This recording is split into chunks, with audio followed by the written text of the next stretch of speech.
Hello and welcome. You're watching Nothing But the Truth. A book published next week raises disturbing questions about Hindu-Muslim relations in India, as well as about how Muslims are treated in the country. At times it points the finger of responsibility at the Congress party, sometimes even at Jawaharlal Nehru himself. The book is called, and here it is, Being the Other, the Muslim in India. Its author is the well-known journalist and commentator Saeed Naqvi. Today he's my guest. Saeed Naqvi, I want to start with a sentence from your introduction as well as a sentence from your epilogue. You say in your introduction, this is a chronicle of my growing disillusionment and disappointment with the direction in which the country is heading. In your epilogue you say, we, that is India's Hindus and Muslims, have lived in a state of uninstitutionalized apartheid for decades, even centuries. Am I right in coming to the conclusion that you're disenchanted with the state of Hindu-Muslim relations in India? Actually, you're deeply concerned. Would you not be, Karan? We all are. I think the way they have, this would not be, I would not have said this about 20 years ago. I may not have said this before Babri Masjid.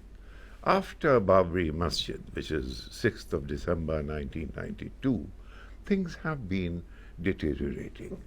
And this deterioration has not happened day before yesterday. It's been cumulatively building up. The fault was in the way we began. The fault was at the beginning. I'll come to the way we began because you're absolutely right, that's where the problem starts. But I want to actually, oddly enough, come to the end first. There's a hint in your epilogue that things could be getting worse. You write, never before have we had it so bad. Not a day passes without someone questioning the legitimacy of the Indian Muslim, a call for us to be super patriots to prove our patriotism. If I'm right in my interpretation, how do you see the future? The future is in the present. If you open the front page of the Indian Express day before yesterday, you have these two young men being made to eat cow dung paste with urine in it. And then, but the wonderful thing about this Indian system is that that very evening television showed them. So the revolting nature of that particular episode was also exposed. Therefore, the contest is still on. If it would be false, it would be wrong to say that I am all pessimistic. No, it could go very wrong. This is not a good sign. The potential for it to go very wrong is there. And And that is the worrying part of it. That is the worrying part of it. Because unless we diagnose why it is going this way, we will go this way. Let's then come to the very beginning. You say that the problem began with the fact that the Muslims who'd opted to stay in India, the Muslims who had chosen deliberately not to go to Pakistan, were always treated differently. You write, politicians, officials, and a largely Hindu police force would work progressively against them decade after decade. It's not just individual prejudice that they faced, the system itself. There was an institutionalized attitude which began at the very beginning. I mean, if you go through, you see, these are delicate things to raise when the situation already is so volatile. And yet, they should be, I think, discussed, Karan. The police force. The very first riots, that took place and Muslims were running out of Mehroli in Delhi, Mountbatten was around. Nehru was very upset. Gandhiji was upset. And he asked Sardar Patel, look, what are you doing? He's saying, you're only giving the Hindus a very bad name. He said he was not worried that India is getting a bad name. It's his quote. He says, Gandhiji is only giving Hindus a very bad name because we are doing the best. If Muslims were very well armed, he said. And so therefore you are already prejudiced at the time when partition takes place. And in the independent India is barely sprouting when you have the first home minister turn around and say that people in Mehroli were very well armed, and that is why the police force would have to take very But tough was measures. it the individual prejudice, was it the individual attitude of individuals at the top that was the problem, or was it that the system, in the way it worked, the mindset and thinking of the entire country was colored by a prejudice? Individuals or system or the whole country? We made a mistake. Pandit Nehru made a mistake, and we made a mistake in believing him. Pandit Nehru imagined, if he imagined that the galaxy that surrounded him, his entire cabinet thought of Muslims as he did, then he was mistaken. In fact, you say a very telling thing about him. You write of him that his belief that India, after being separated on Hindu-Muslim lines, could be secular was self-delusion. Yes. He believed that because it made him feel good, you write, but it wasn't a reflection of reality. In other words, this was something that kept him personally, individually content, but it was a way of blinding himself to the truth. I think they were all getting old, and he says that. They were all getting old and they were wanting to get to power. Nehru himself admitted in Shanti Niketan, and my witness for that conversation is the late Nikhil Chakravarti. He said he admitted there. He says, look, we did not consult the people. It was all done by the politicians. You're talking And about partition. partition. In other words, partition was done to suit the interests of individuals or a party at a particular time, overriding the fact that it would be disastrous for the country. Including, yes, it would be disastrous for the country. They did it to get to power. It's a delicate thing. Again, I repeat, on the pain of being repetitious, Karan, it's a delicate matter. What we had, your parents had, they were serving the British under the British Raj. The idea here seems to have been that we will glide seamlessly from British Raj to Hindu Raj. But since there were going to be so many Muslims who believed in Nehru, we shall have this veneer of secularism, and the secular argument was advanced very diligently and very carefully because Kashmir had to be kept. But you're suggesting the secular argument was not just self-delusion and self-deception, it was also a veneer of deception for the Muslims too. For everybody. It was an attempt to fool them. It was. It fooled them in the end.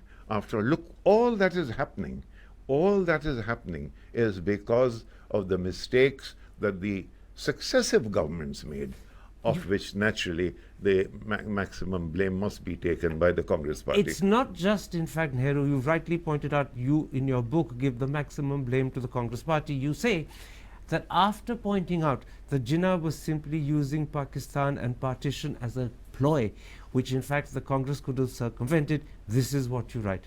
Partition, in a way, was the gift the Congress gave to the Hindu right, which in the fullness of time is today's Hindutva. In other words, their attitude to partition in those critical years was in fact two-faced. Publicly they may have been against it, privately they were working towards it because this is what suited their ambitions, their interest and their character. Immediately after Nehru, a person who became Prime Minister, one assumes, had Nehru's trust and Nehru's confidence, because Nehru was a towering figure. You're talking of Shastri. I'm Shastri. He goes to war with Pakistan in 1965, well done, and immediately the first person he contacts is Guru Golwalkar, and he says that national defense, civil defense in the country will be taken over by the RSS. So you had civil defense volunteers all over North India. And this in a sense gives the game away. This is, yes. In fact, you say something else. You say in your book that not a single senior and important congressman had any sympathy for the 90 million Muslims who stayed behind in India. And you add, it was impossible for Nehru not to have known this. That's right. It was either a case of great self-delusion that he was adored. There's no doubt about it. He managed it. He was mesmeric. We could not say Nehru in our house. It had to be Panditji. It had to be Pandit Nehru. He was revered. And But the truth was not what was revered. It was an image that was revered. it The was, truth he was had a something else. persona. He had that persona. He wore, Muslims loved him. He had this rose in his button, in Sherwani buttonhole. He spoke Urdu when he lost his temper. And he was very much part of the Awadh composite culture, of which I am a creature, and I repeatedly make that point here. He was very much to us. Not Gandhiji, not Sardar Patel, not Babu Rajendra And yet Prasad. in your book you believe that Nehru was often complicit in what was happening. Of course. He was often complicit and as much to blame as others who were more open and less discreet. If he was not Karan, then we are talking about a person. You know, he comes across like a virtuous young man who played piano in a brothel without knowing what went on upstairs. And I don't think Nehru was such a fool. He was a very intelligent man. He was a remarkable man in many ways, but this weakness of his, the manner in which he sucked up to Mountbatten. Let's come to what you say about Vallabhbhai Patel. For the first 3 years after independence, those critical years after partition, he was the deputy prime minister, clearly the second most important man at times as home minister, perhaps even more important than the prime minister. You accept a comment and conclusion on him written by Lord Wavell, India's second last viceroy, as well as a comment written by Michael Breacher, Nehru's biographer, that Patel was communal. But Rajmohan Gandhi, who's written the seminal biography on Patel, comes to a very different conclusion. Yes. There are many people who have. There are divergent views on that. In fact, the actor who acted Patel in Gandhi, the film, what was his name? Jaffrey, Saeed Jaffrey. He told me. I said, Saeed, was Patel communal? He said, I have got into his character. No, he is not communal. But you say he is. No, of course, I am. There is two divergent evidences available there, but if you see his actions, he, in Hyderabad, I didn't want to raise Hyderabad, in Hyderabad, he and Nehru are in conflict. Nehru sends Pandit Sundar Lal to see what has happened there, and Patel keeps that report under wraps. He says, no, this report is not to be made public, Pandit Sundar Lal report. And what does it reveal? That 40,000 people, independent, India is already independent. The Congress government has been formed. 40,000 Muslims were killed by, in two separate, it's a confusing... Your book calls it a Muslim massacre. The remarkable... So you're saying that Patel's attitude to that particular report and the hiding of the fact that 40,000 were killed is proof that Patel was a Hindu communist. The various people who spoke, who knew Patel, who knew Sardar Vallabhbhai Patel in those days, that is the, you see, don't forget, I come from a Congress family. They were very close to Pant.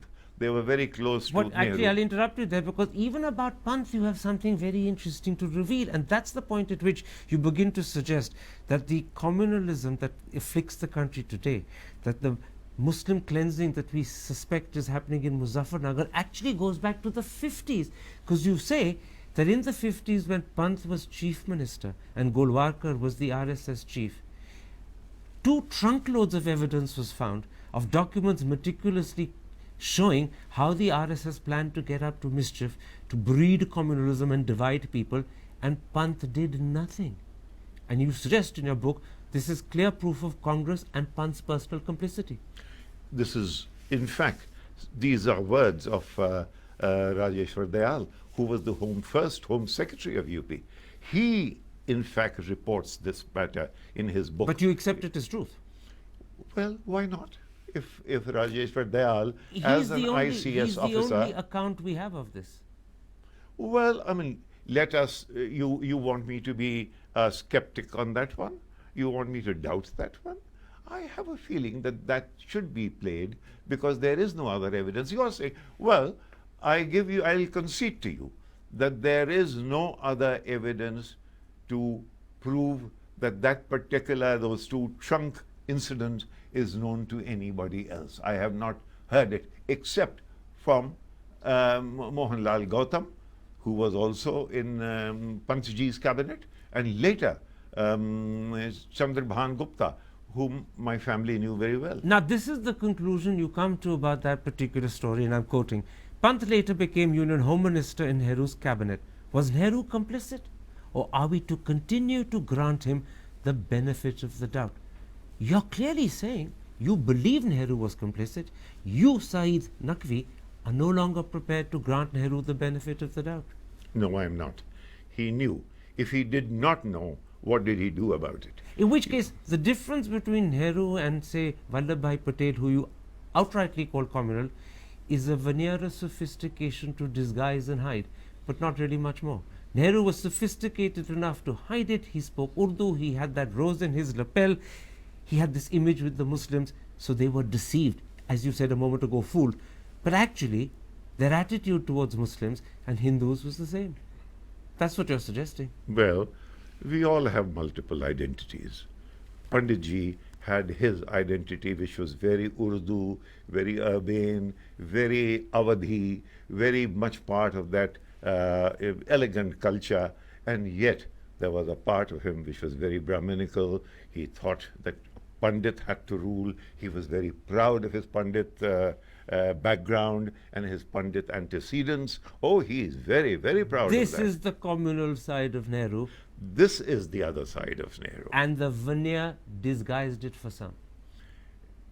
There are two sides. Multiple identities. This is one side of Nehru's. So one of Nehru's identities is a communal identity. He compromised. He set India on a path which is the way it is today. Now, there is in your book a peculiar, for some it will be distressing, for others it will be controversial illustration of the way Muslims were treated at that time.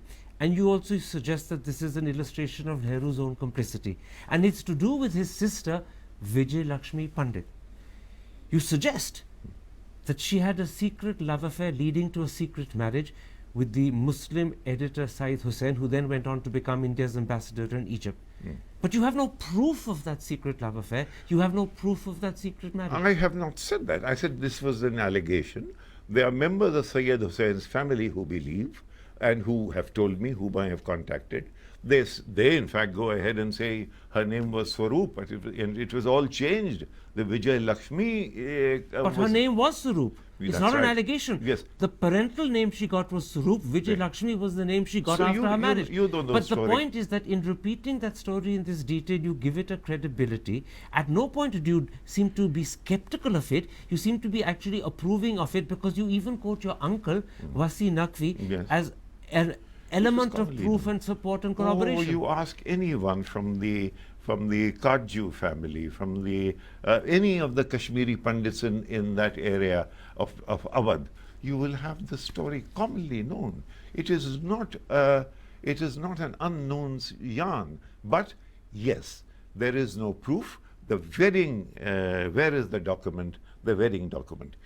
If anyone is raising that issue, then it is very important for that person to conceal this Except for the fact that the one person you could have contacted to get some sort of corroboration or denial is Vijay Lakshmi Pandit's daughter, Nayantara Sehgal. She's alive, she's available. She would have, I'm sure if you'd contacted her, addressed this issue. But your book doesn't mention you've spoken to her at all. I spoke to Vijay Lakshmi Pandit herself in her house in Dehradun. About this marriage? About various things in which this marriage also came up. And she was, "Arey, usko bhool jao." But you don't mention that in your book. I have not mentioned that. But why? Because that would be critical. Because there's so much I have not mentioned. I mean, it would have been a big tome like that. Except that if she said to you, "Arey, usko bhool jao," that is suggestive of corroboration, because she's asking you to forget. And people might interpret that corroboration. It would be essential to your story, yet you've left it out. Arey Sayyid Hussain ko bhulo. That is what she said. She was a very, very delightfully lively lady. I enjoyed 2.5 hours of conversation with her, all on record.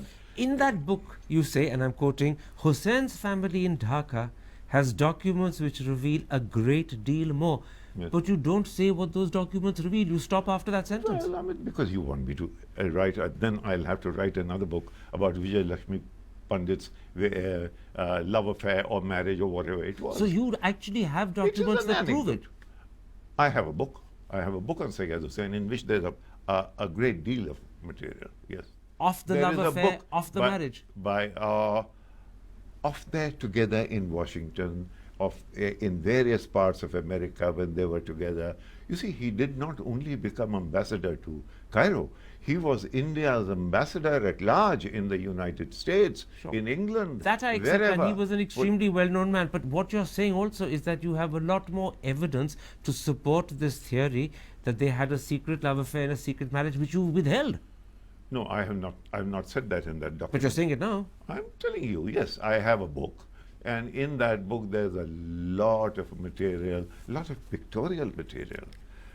He seemed to have been, in fact, he wears a bow tie exactly like yours, and Vijay Lakshmi Pandit standing with him in New York, and it's a terrific. Do you have any sense of conscience about writing in this way about someone who's now dead and can't defend herself? And Are her you- children will be upset, her grandchildren could be upset. Do you have any conscience about that? Because you don't have proof, you're simply reporting what was said and rumored. And if you do have proof, you've consciously withheld it as you've suggested. So there's a certain moral dilemma here, I isn't know there? there's no moral dilemma here, because I know that various members of the family, there's not only one sister, there's another sister. Two. There's Chandralekha And is- Rita Dar, who passed away. and who passed away. There are various versions. And I don't want to go into that, because then it will become an interview about Vijay Let's Lakshmi pull out Pandit's- Vijay Lakshmi Pandit. Let's come back to what I think for many could be a point of conversation, for some a point of controversy. Not so much the fact that you point the finger of responsibility at Congress, but that you've done it at Jawaharlal Nehru. The BJP will perhaps applaud you for this, because they will say this is Nehru being shown in his right light. That would be the unfortunate part of it. The Congress will be upset. They'll say that you've been prejudiced. You've made yourself a creature of a political tug of war, with the BJP upholding your interpretation, the Congress understandably running it down. Does that worry you? I don't think so. I think the BJP is targeting Nehru because it wants to discredit the secular agenda with which he is associated. I am questioning Nehru for not having had the vision that what he was doing at partition would have these consequences without having the team. In fact, you're going a step further. You're targeting Nehru for the fact that his secularism was skin deep. It was part of a veneer. It fooled the Muslims. Actually, deep down, he was Brahminical. He should have known. And he was not as secular There's as nothing people. wrong with being Brahminical. I mean, I'm from UP, and the most secular people in that state, have been Brahmins whom I've known. I have grown up among Brahmins. But remember, you also say that he hid from himself deliberately something he couldn't have denied, knowing that not a single senior congressman had sympathy for the Muslims who stayed in India. There he wasn't was prepared not to a admit single. There was not a single senior congressman in that galaxy that we mentioned who knew anything about Ghalib, Mir, all that Urdu culture that we associate with, But you know what which you- is the essence of our being. But then what you're doing, and this is why Congress will dislike it and why BJP will Let applaud them. it, you've taken the mask off Nehru. You've revealed the real Nehru, not the sophisticate, not the secular, not the rose-wearing, Urdu-talking He was image that that too. Muslims like. He was that too, but there was a reality behind it which you've revealed, which to others wasn't apparent. Well, I don't think people did not know this. People should have. You read Maulana Azad versus, even after the big letdown, in his book he dedicates it to Nehru, my friend and comrade. But if you read those 30 pages, his disappointment is very transparent. Absolutely, and what you've done is to underline the disappointment. You Underline for emphasis. Maybe, but the point is, you worried that this could make you controversial, that you and your book. No. That is it was something I said, some truths have to be told. You see, I'll tell you why this truth had to be told. The truth had to be told, Karan, because we would continue in this manner unless we arrive at a certain conclusion. And I do not know whether you will have the time to discuss that conclusion, so I am keen to introduce that at this stage. At the end of the day, the motto of our country is Satyamev Jayate. No matter how hard and bitter, no matter how controversial the truth must be told because it is the truth. And if you believe this is the truth, Yes. then you will do yourself an injustice. By holding it back. A pleasure Thank you. talking to you. Thank you, Karan.